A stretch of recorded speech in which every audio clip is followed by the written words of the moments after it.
Hi, ako nga pala si Engineer Cruz at bebasicin lang natin tong problem na to. So another phase na naman to ng tanong about buoyancy na dalawa yung pinaglulubugan ng object natin. So ganitong kwento ng problem. So sabi, a block of wood with length h and cross-sectional area A is submerged in water. Ngayon, nung nilubog daw tong object na to sa tubig, may nakalitaw pa daw sa taas na 50 mm sa tubig. So, kumbaga, hindi fully submerged. Ngayon naman, nung nilubog naman daw tong object na to sa liquid na may specific gravity na 1.35, lumutang na naman daw yung object natin na may nakaproject naman daw na 75 mm above the liquid surface. Oh, okay, mabigla sa problem ha. Basic lang din tong tanong na to. So, since dalawa pinaglubugan ng object natin, kailangan lang natin gumawa ng mga equations para ma-solve tong problem na to. So, simulan na natin. So, unang tanong is, ano daw ang specific gravity ng wood? So, una natin gawin, establish muna natin yung illustration. So, meron daw tayong block of wood. So, pag sinabing block, cube lang yan, di ba? Parang Rubik's Cube ba? Ngayon, sa bawat faces ng block natin, pare-parehas lang ng area yan. Puro square lang yan.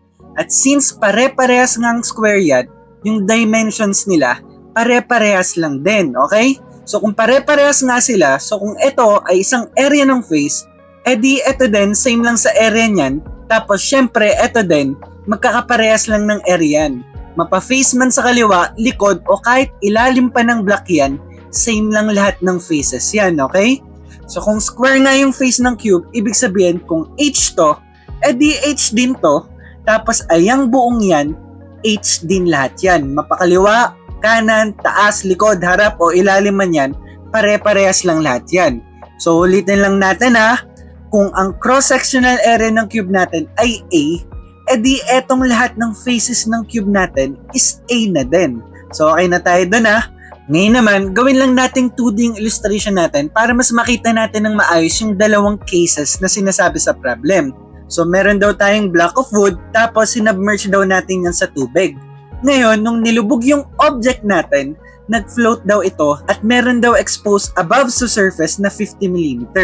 Ngayon, kung mapapansin nyo yung mga units natin sa unit weight or gamma natin, palaging naka-newtons or kilonewtons per cubic meter. So, para consistent lang tayo sa units, ang gawin lang natin, convert natin yung 50 mm into meters. So, divide lang tayo ng 1,000 at pag ginawa natin yon, ang lalabas na value ay 0.05 at naka-meters na yan. Ngayon, yung pangalawang case naman, isinubmerge naman daw natin yung block of wood natin sa liquid na may specific gravity naman na 1.35. Ngayon, nung nilubog naman daw natin yan, ang nakaangat naman daw na length sa surface ng liquid is 75 mm. Tapos, convert lang ulit natin to meters. So, ang magiging sagot ay 0.075. Naka-meters na din yan. Ngayon, kung mapapansin ninyo, dito sa pangalawang case, mas mataas yung nakaangat sa liquid. Ito, 0.05 lang, pero ito, 0.075. So, bakit kaya, no? So, ang sagot dyan, tignan kasi natin yung specific gravity. Hindi ba't ang specific gravity related lang yan sa unit weight? Kasi di ba, ang specific gravity is equal lang sa unit weight ng kung ano man yan over unit weight ng water. Tapos ngayon naman, ano bang unit weight? Ang unit weight naman, multiplyan mo lang ng volume, parang yung ginawa lang natin sa previous problem natin, magiging force na kagad siya.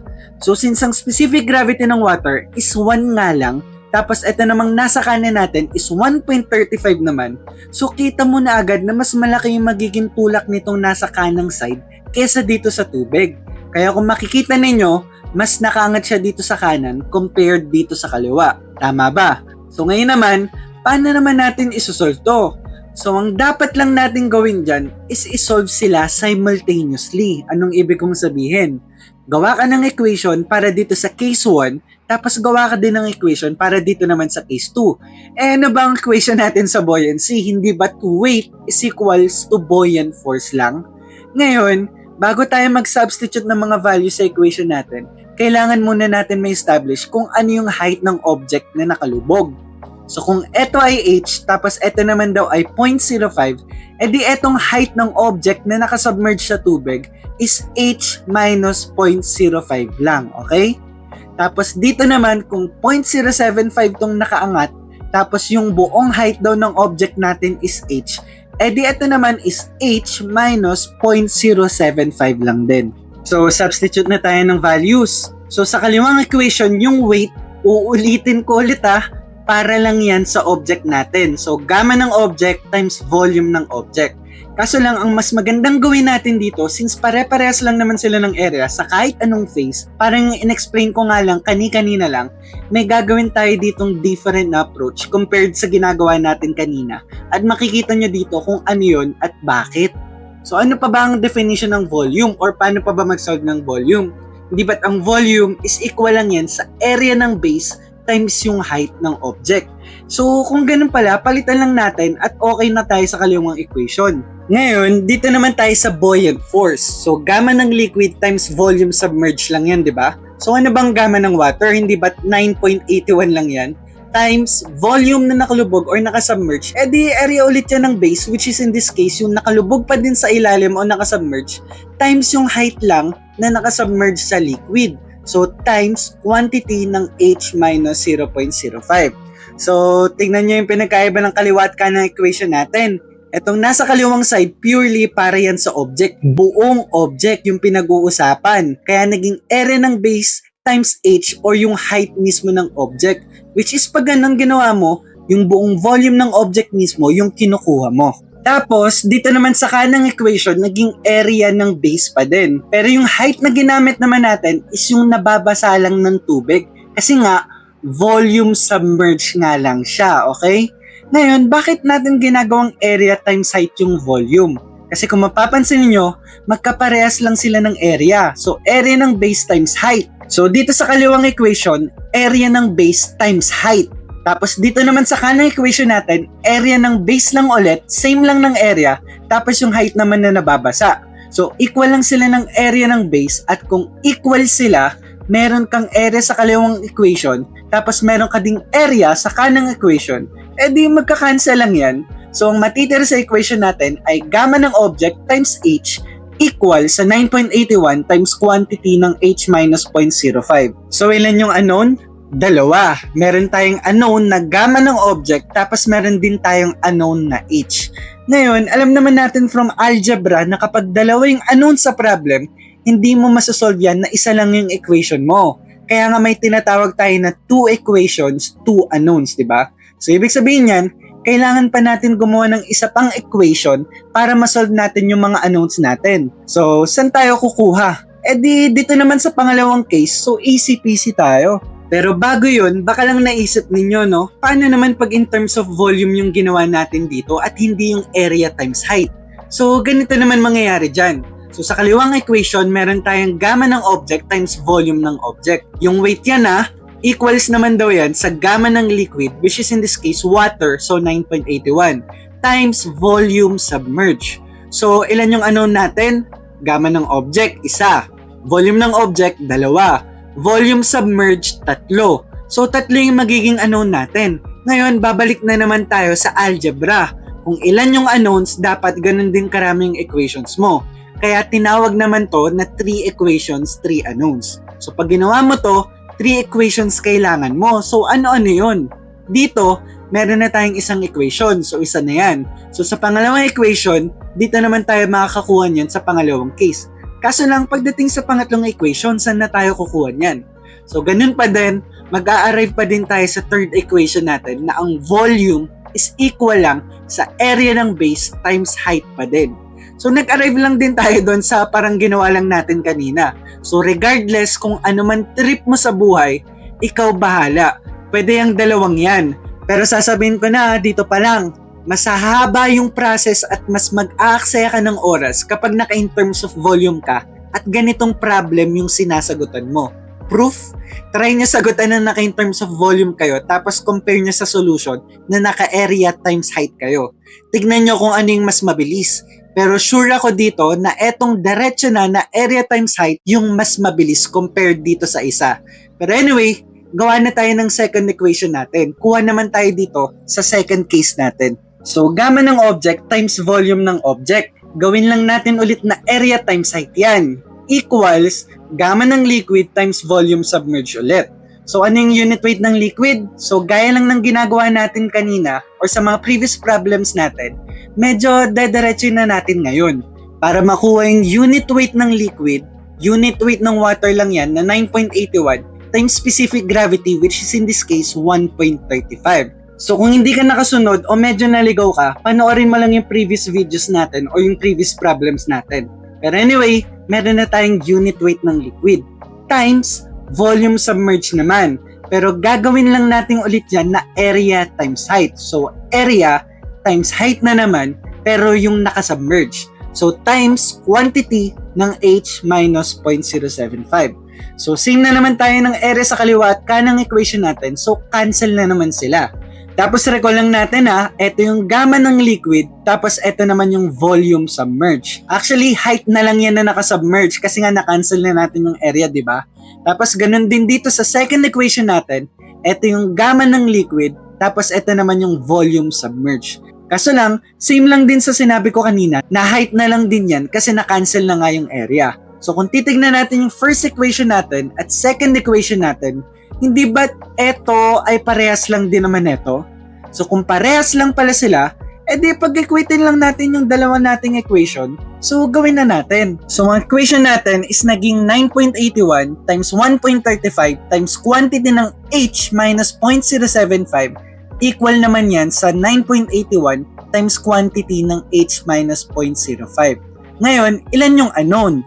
Isa na lang, which is yung H na lang. So from dito, para mabilis na lang tayo, ang gawin na lang natin is i-shift solve na lang natin para mabilis at di na tayo mag-distribute. So pag ginawa natin yan, ang value ng H na makukuha natin is 0.146 meters. So lagay na natin sa illustration. So itong H, length or height yan ng object natin, di ba? So kung H to, edi masasolve na din natin tong height na nakalubog. So dediretso na natin. So sa case 1, ang portion na nakalubog is 0.096 meters. Tapos dito naman sa case 2 is 0.071 meters naman. Ngayon, kanina, dalawa yung unknown natin, di ba? Yung gamma ng object tapos yung H. Pero yung H, na-solve na nga natin, which is yun nga, yung 0.146 meters. Ngayon, balik natin yung equations natin kanina para sa case 1 at case 2. Ito yun. Ngayon, since may value na tayo ng H, ang unknown na lang natin dito sa equation natin is yung unit weight ng object. At kapag sinubstitute natin yung value ng H natin sa equation, masasolve na kagad natin yung value ng unit weight ng object. Ngayon, anong equation gagamitin natin dyan? Yung equation natin para sa case 1 ba? Or para sa case 2? So regardless kung ano gamitin mo dyan, same pa din yung makukuha mong sagot. So patunayan natin. So eto, naging 0.096 at ito namang sa case 2, naging 0.071. Tapos sa kaliwang equation naman, substitute lang natin yung H. So eto na yung naging resulting equation natin. Ngayon, subukan nyo isolve yung unit weight ng object gamit yung sa case 1, tapos try nyo din isolve yung gamma ng object using case 2 naman. Sure ako dyan na same pa din yung makukuha nyong sagot. At ang sagot dyan is 6.45 kilonewtons per cubic meter. So meron na tayong H, meron na rin tayong gamma ng object. Ngayon, ano bang tanong sa number 1? So basic lang, ano daw ang specific gravity ng wood? Ano bang formula ng specific gravity? Hindi ba't gamma over gamma lang yan? So meron tayong Sg equals 6.45 na gamma or unit weight ng wood natin over unit weight lang ng water na 9.81. So kapag sinimplify natin yan, ang magiging sagot natin ay 0.658. Tapos tingin sa choices, ang sagot ay D. Tapos ano tanong sa number 2? Ano naman daw yung length ng wood natin in mm? Oh, length daw. Since cube nga to, kung ano yung length ng isang side niyan, same lang yan all throughout. Ano bang measurement ng isang side natin? Hindi ba't eto yan? 0.146 meters. Kasong sabi sa problem, in millimeters daw, di ba? So times 1,000 lang tayo para maging mm, ang magiging sagot natin is 146. So ang sagot ay D. So mas nauna pa pala natin nasagutan yung number 2 kaysa sa number 1, no? Kasi ayun yung una nating nahanap. Pero anyway, ito naman yung sa number 3. Paano naman daw kapag yung block of wood natin isinmerge naman natin vertically in a liquid with a specific gravity naman daw na 1.03? Ano naman daw yung haba ng wood na naka-expose sa taas ng surface ng liquid? Okay, so basic lang din, solve na natin. Pero before yan, syempre, by common sense, kahit anong liquid mo ilublob yung object natin, yung dimension yan, same pa din. So kung yung nasolve nating length kanina ng object natin is 0.146 meters, di pati dito sa third question natin, 0.146 meters pa din yung length niyan. So ngayon, ang gawin na natin, mag-annotate muna tayo. So itong portion na to na nakaangat sa tubig, tawagin na lang natin yung y. Tapos kung y naman yan, at ito naman ay 0.146, itong height na nakalubog is 0.146 minus y naman yan. Tapos ano na next na gagawin natin? So balik na naman tayo sa roots natin, na weight is equals to buoyant force na naman tayo. So gamma ng object na 6.45, eto nasa taas. So hindi din nagbabago yung unit weight ng object natin, kahit saan mo ilublob Kasi kung wood yan, pag nilublob mo sa ibang klase ng liquid yan, hindi naman magiging bakal yan. So kahit saan mo pa ilublob yan, wood pa din yan. So same pa din ang components. So sa madaling salita, lahat ng tungkol sa object, same pa din. Kaya ang unit weight pa din ng object natin is 6.45. Times volume lang para naman maging weight. Since cube lang naman to, no, ano bang volume ng cube? Hindi ba x cube lang yan? Yung volume pala natin is 0.146 raised to 3. So, ito yung gamma ng object, tapos ito naman yung volume ng object. At kapag minultiply mo yan sa isa't isa, ayan na mismo yung weight ng object natin. At equal naman yan sa buoyant force na gamma naman ng liquid na 9.81, which is yung gamma ng water times specific gravity na 1.03 na tinatanong sa problem. So, etong buong to, ayan yung unit weight ng liquid. Times volume submerged naman or area ng base, which is in this case, square lang naman yan, di ba? Times etong height na nakalubog o nababasa. So since 0.146 to, gaya nga nung sinabi natin nung simula pa lang ng problem, square lang yung faces ng isang block or ng cube. So kung 0.146 to, di ito din, 0.146 na din. So ang area niyan is 0.146 squared. So area pa lang ng base yan na nakalubog times yung height naman na nakasubmerge na equal lang sa quantity ng 0.146 minus y. At ayan naman yung h submerged. So area submerged times height submerged equal lang yan sa volume submerged. Pero kung titignan pala natin kung nag-area times height pala tayo dito sa kaliwa at kanan, cancel na sana pala agad tong area. Pero anyway, ang mahalaga naman is magkama pa rin tayo sa tamang sagot. So regardless sa trip nyo, basta tama at kung saan kayo komportable, palag-palag lang tayo. So, solve na natin yung y. Kapag sinimplify natin yon, ang lalabas na value ng y is 0.0528 meters. Kaso lang, ang sabi kasi sa problem, in mm. So, multiply lang tayo ng 1,000 sa sagot natin para from meters maging millimeters. So, magiging 52.8 mm. At tingin tayo sa choices, ang sagot ay C. Pero tignan pa natin tong number 3, no? Kung nakinig ka sa sinabi ko kanina tungkol sa relationship ng specific gravity sa unit weight at yung relationship ng unit weight sa weight or sa force, kaya mong matahin lang tong tanong na to. Kumbaga, kaya mong sagutan tong tanong na to na tinitignan mo lang. Paano? Ganito yan. So, ang specific gravity nitong nasa kaliwa or ng water is equal lang sa 1, di ba? At ang specific gravity naman nitong nasa kanan is 1.35 daw. Tapos, ang specific gravity naman nitong nasa gitna is 1.03. So actually, seawater tong nasa gitna. At isa din yan sa mga specific gravity ng liquid na kailangan nyo din matandaan o makabisado kasi minsan hindi binibigay yan. Pero anyway, ngayon, ano ba sabi ko kanina? Yung specific gravity, related yan sa unit weight. Kasi di ba ang formula nga ng specific gravity is gamma ng object or ng liquid over gamma lang ng water. Ngayon, kung ganun pala, makikita natin yung specific gravity pala is directly proportional sa unit weight ng liquid or ng object. So kung ganun, pag mas malaki pala yung value ng specific gravity natin, mas malaki din yung magiging value ng unit weight.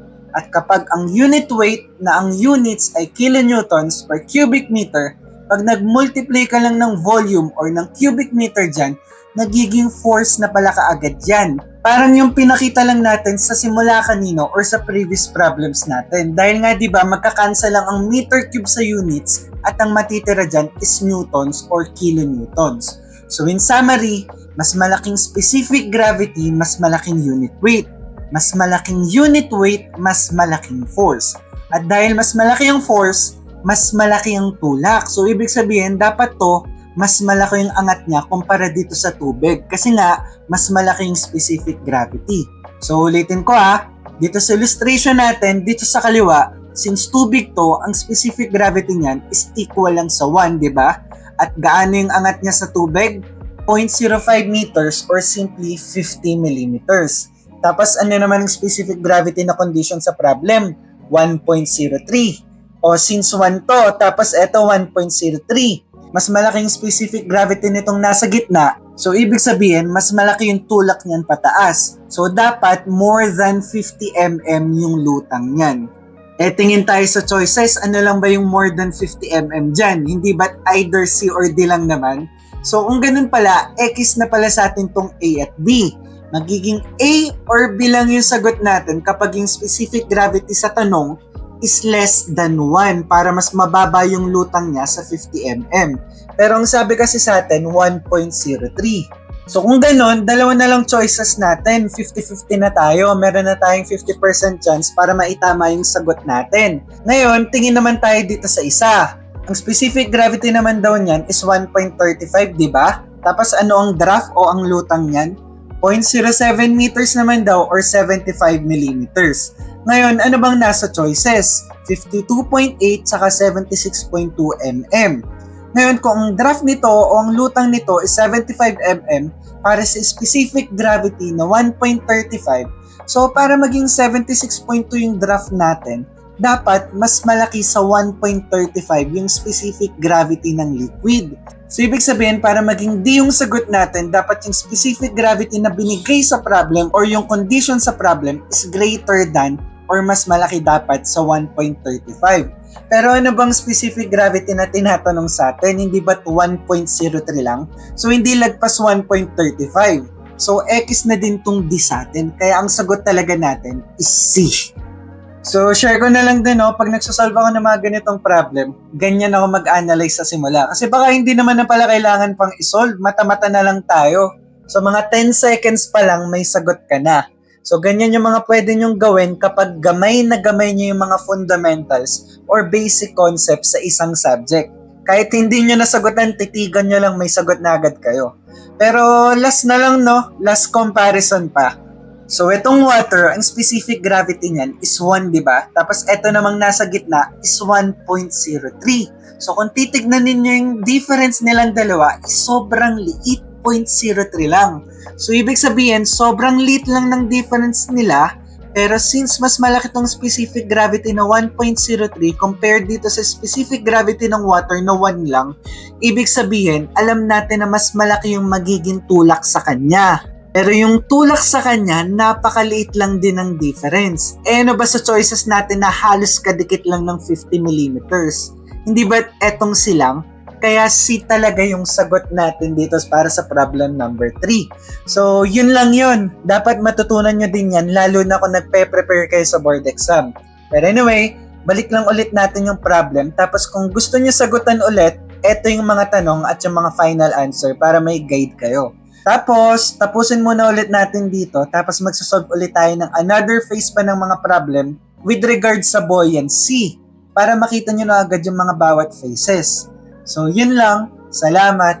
Ciao.